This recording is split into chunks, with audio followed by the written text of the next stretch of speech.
Seja bem-vindo a mais uma edição do podcast do Relatório Reservado. Eu sou o João Bittencourt, editor de política do RR. Nesta edição, os destaques são: as apostas sobre os juros.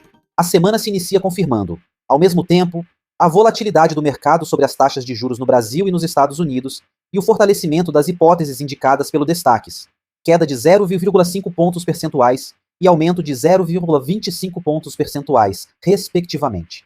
Em ambos os casos, vale uma observação. Embora haja base para o impulso que as duas apostas ganharam, e, em paralelo, elas acabem gerando pressões sobre o Fed e o BC, especialmente no caso brasileiro, em função das expectativas criadas, não existe lá ou aqui sinais definitivos, como já houve, ou quase, em outras situações. Nos Estados Unidos haverá foco, nessa terça, nos números das vendas no varejo em agosto. No Brasil, saem amanhã os dados do IGP 10 de setembro, da FGV. No entanto, ainda que o Boletim Focus volte a ampliar as projeções de inflação para 2024, o fator que torna mais difícil que o Banco Central mantenha a estabilidade da Selic é o fiscal. O aquecimento econômico, que deve se manter no terceiro trimestre em ritmo mais lento, está sim no radar.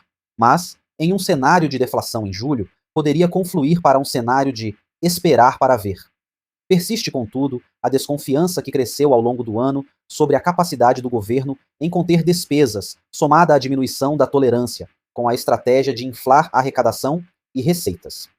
Tanto que, nesse último quesito, o governo teve vitória muito importante, semana passada, com o acordo para a reoneração gradual de 17 setores da economia e municípios, e isso não mexeu no ponteiro.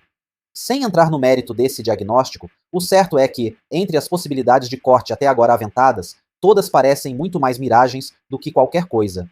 Fora o já anunciado pente fino nos programas sociais.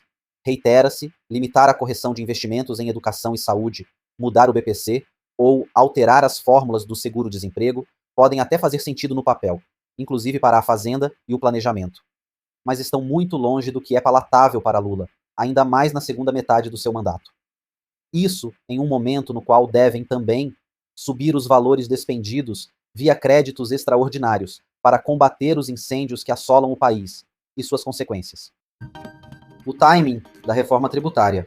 Enquanto isso, no que se refere à reforma tributária, o maior risco para o governo e para eventuais imbróglios no Congresso não é que o tema fique para depois do primeiro turno das eleições ou mesmo o segundo, e sim que caia para 2025.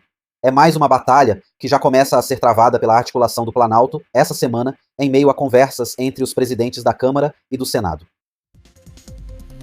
A voz que você ouviu nesse podcast foi gerada por inteligência artificial, mas todo o conteúdo escrito foi produzido por jornalistas do Relatório Reservado.